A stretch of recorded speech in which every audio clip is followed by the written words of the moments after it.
Hey folks, today is Friday, October 6th, 2024. As usual, my name is Jake Baldino with no face anymore. I don't know what happened to me, but let's talk about all the gaming news this week. There is a lot. The first thing is Elder Scrolls 6. The inevitability, we know it's coming at some point, but this week or so after the release of Starfield, the expansion Shattered Space, players have been having a lot of conversation about like how Bethesda makes their games, what's going on, and a new interview has added a bit more to that conversation. Videogamer.com did an interview with a Skyrim lead designer and Starfield systems designer. They're no longer with Bethesda, but Bruce Nesmith went on record here in this interview talking about how Bethesda makes their games and whether or not it's really worth it for them to switch to Unreal 5, explaining that it's not that simple, it's not that easy. I will link the full interview in the description down below, but essentially he describes how a game engine is a set of tools the developers use to craft their games and how deeply ingrained Bethesda's current engine that they did update for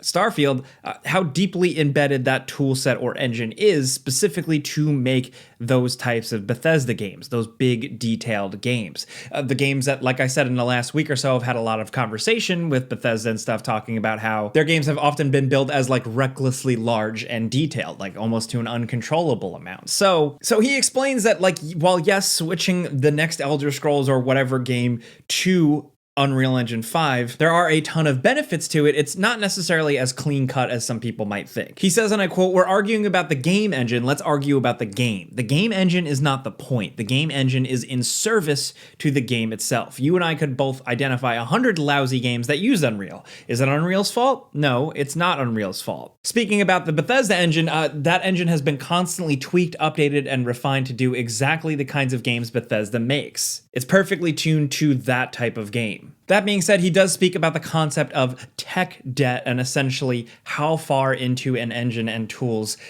these developers are for making their games and how it can lead to complications further down the line with more stuff stacked on top of old framework. But he did say that it's going to take a lot of time for them to switch to Unreal. If theoretically they were doing that, it would take them a year or so because of training, building up the tech, all that type of stuff. So in reality, while Elder Scrolls 6 Unreal Engine 5 is the headline grabbing thing, it's really more of an interesting conversation about how games are made, how engines are used, how game engines are often misunderstood by players. But either way, I think it's worth acknowledging that players are just seemingly getting kind of tired of how Bethesda games feel. It's a good interview, but while that stuff is complicated and, like I said, more inside baseball of how games are made, if you do just want to see something cool and pretty, check out this fan project. Leo Torres on YouTube is building Skyrim stuff in Unreal Engine 5 in 4K with all the bells and whistles, and he just put out a video of Riften built in Unreal Engine 5, and it's way bigger than Riften in Skyrim, but it's very cool looking. It's absolutely gorgeous. Does this give you a glimpse of what to expect with the next Elder Scrolls?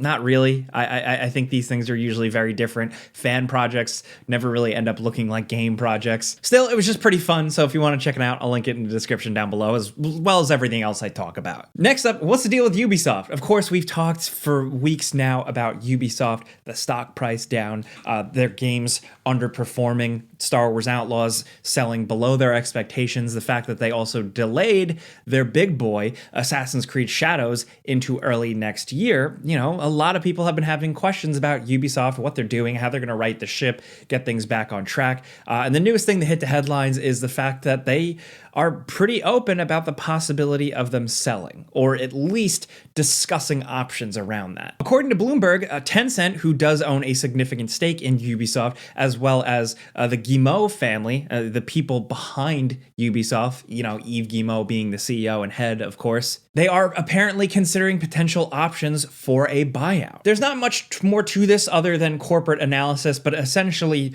what it has been described as Ubisoft and Tencent doing, since Tencent does have a stake, they've been going behind the scenes and looking at their process and investigating all options as to how to fix things. And one of those options is possibly pursuing a sale, have a company purchase and absorb Ubisoft and its intellectual property. Essentially, some sort of exit from what some would consider a sinking ship. Me personally, I think there's still opportunity because they do own so much intellectual property, so much stuff that could be made into good games. I don't know how this is going to go, and this isn't a 100% sure guarantee of Ubisoft selling, but it is something that is out there in the wind, so we figured we'd mention it. Enough that boring business stuff. In terms of cool game announcements, there's another Alien Isolation coming. Yes, this has been rumored and kind of leaked for a few years now, at least from what I remember. I remember hearing about it, but now it's officially confirmed. Al Hope, the creative director of Alien Isolation, put out a nice little message on the 10th anniversary of the game releasing earlier this week. Can you believe it's been 10 years since Alien Isolation? That's insane. Anyway, he said, and I quote, "Today, I'm delighted to confirm on behalf of the team that a sequel to Alien Isolation is in early development. We look forward to sharing more details with you when we're ready." Honestly, you love to see it. Alien is a good thing, a good sci-fi franchise. However you feel about the newer movie Romulus, I'm always happy for more Alien stuff.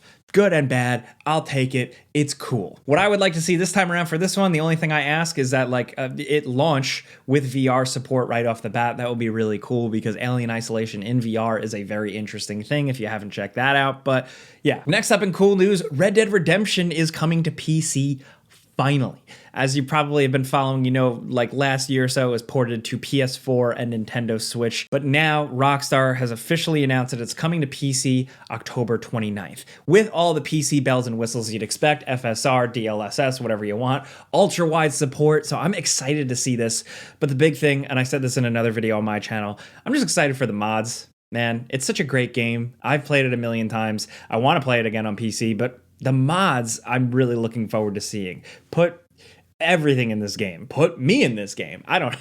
But again, just very cool to see it finally coming to PC. It's been a long, long time coming. Too long. Rockstar is so weird with this stuff. But anyway. Hey, now listen up. Next up, before we keep going, let's talk about the sponsor of today's video, NordVPN. If you are new around here, NordVPN has had our back for a long time. It's the #1 thing we install on all of our machines at gameranx, my personal computer, my phone, for online security. With NordVPN, you just switch it on. It's that simple. And then you're protected, and all of your data stays safe thanks to the wall of next-generation encryption. But by now, you know what's up. You've probably heard about all the safety and security features with a VPN, but with NordVPN, there's some fun stuff too. Because NordVPN allows you to essentially change your location, you can potentially get access to more content. A streaming service you may be subscribed to may only have content specific for your region, but by switching on NordVPN and changing your region, it'll allow you to potentially access the streaming service in different regions, which often tends to just offer different stuff, different shows, whatever. So again, just change your region and potentially have more stuff to watch, which is a win. And most importantly, it's safe. Whatever you use NordVPN for, there's not enough time to highlight all the features here, but it's super easy to set up on all your devices. And they also offer a 30-day money-back guarantee, so you should give it a try. Right now, the best deal is my link. You can click it down in the description below or head to nordvpn.com/gameranx. Head there to get an exclusive huge discount plus an additional 4 months for free. That's right, an exclusive discount plus 4 bonus months for free. It's a good hookup, so check it out. Again, that's nordvpn.com/gameranx, and big thanks to NordVPN for sponsoring this video. In other news, Nintendo finally announced new hardware. Yes, my guys, can you believe it? Nintendo has officially dropped the announcement trailer for an alarm clock. Yes, this is called the Alarmo. And it's like a cutesy Nintendo-style spin on an alarm clock that is designed to play sounds and music from your favorite games. A couple of games like, Mario Odyssey or Breath of the Wild or Splatoon. Playing music to wake you up as an alarm clock, but also sensing your motion. And as you move, it plays more sound effects and essentially tries to amp you up. And that just seems like a really annoying way to wake up. I think the Mario Odyssey City song, that's such a good banger song, and that would wake me up and cheer me up in the morning. But to hear that every morning, I feel like I would go insane. This alarm clock also costs $100. This is just another weird, bad Nintendo idea. Who the hell is going to buy this thing? Whoever buys this thing, there is absolutely something wrong with them. In other news, Halo was a big thing this week, with 343 Industries announcing that they are going through a significant overhaul and a change up, and everything is rebranded, and now it is called Halo Studios, with Halo Studios working on multiple Halo projects and making Halo, the next Halo, whatever it may be, in Unreal Engine 5. We got a little documentary about some of the people working on the games. We got a little glimpses of environments and a little Unreal Engine 5 squatty looking Master Chief, and there you have it. I think most people at this point, talk is one thing. We need to see what the deal is. I think it's great that one more time they're going back to the drawing board on Halo. Halo Infinite, while I liked aspects of it, and I think most people did, it did not change the world, set the world on fire like Halo once did. So I'm looking forward to them trying again, but I'm not getting too excited now because we have to see it to believe it. An announcement documentary, a studio name change is one thing, but getting the game in our hands and like it being an actual good thing, that's what we have to just wait for. That's what I'm looking forward to seeing. Does that make sense? Anyway, if you want to read a little more into this, in the description down below, there is a rumor from Insider Gaming suggesting that Halo Infinite 2 was in development before 343 Industries completely shook up, leadership changes. There's been reports of a lot of people that left. So while this new Halo Studios does feel like a much newer thing, apparently 343 was cooking up a Halo Infinite 2 at a point before they did the whole changeover and Unreal Engine 5 thing. Which leads me to believe Halo Infinite 2, that's not infinite, that's another one. Next up, in terms of stuff just worth playing this week, some releases. One of the big things is Dragon Ball Sparking Zero.